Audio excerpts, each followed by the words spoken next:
بہت پہلے جادو اور مہم جوئی کی سرزمین میں عمرو عیار نامی ایک چالاک اور بہادر چالباز رہتا تھا۔ وہ کوئی بادشاہ عظیم جنگجو نہیں تھا، لیکن وہ اپنے تیز دماغ اور تیز عقل کی وجہ سے دنیا بھر میں جانا جاتا تھا۔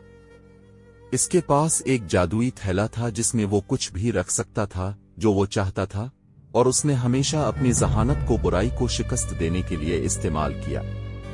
ایک دن جب عمرو عیار صحرا میں سفر کر رہے تھے تو اس نے ایک شریر جادوگر کے بارے میں سنا جس نے ایک غریب گاؤں کا خزانہ چرا لیا تھا۔ لوگ خوفزدہ تھے کیونکہ جادوگر کے پاس طاقتور جادو اور زبردست محافظ تھے، لیکن عمرو عیار ڈرے نہیں تھے۔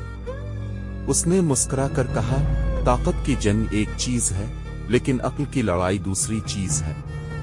اس رات عمرو عیار سائے میں چھپ کر جادوگرنی کے محل میں گھس گیا۔ جب محافظ دروازے کے دفاع کے لیے بھاگے تو عمرو عیار اندر پھسل گیا اور اسے جادوگر کا خزانہ ملا۔ جادوگر نمودار ہوا، اس کی آنکھیں جادو سے چمک رہی تھیں۔ اس کی ہمت ہے مجھ سے چوری کرنے کی، اس نے گر جایا۔ عمرو عیار نے شائستگی سے جھک کر کہا، اے عظیم جادوگر، میں یہاں صرف ایک چھوٹا سا کھیل کھیلنے آیا ہوں۔ اگر تم مجھے طلوع آفتاب سے پہلے اس محل میں تلاش کر سکو تو میں چلا جاؤں گا، لیکن اگر تم ناکام ہو گئے تو تمہیں خزانہ گاؤں واپس کرنا ہوگا۔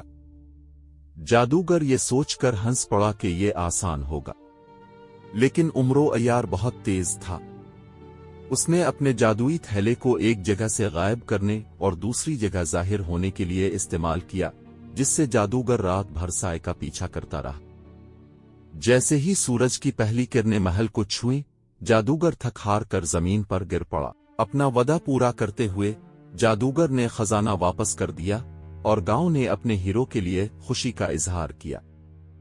عمرو عیار نے ایک مسکراہٹ کے ساتھ اپنی پگڑی باندھی اور اپنے اگلے ایڈونچر کے لیے تیار ہو کر افق میں غائب ہو گیا۔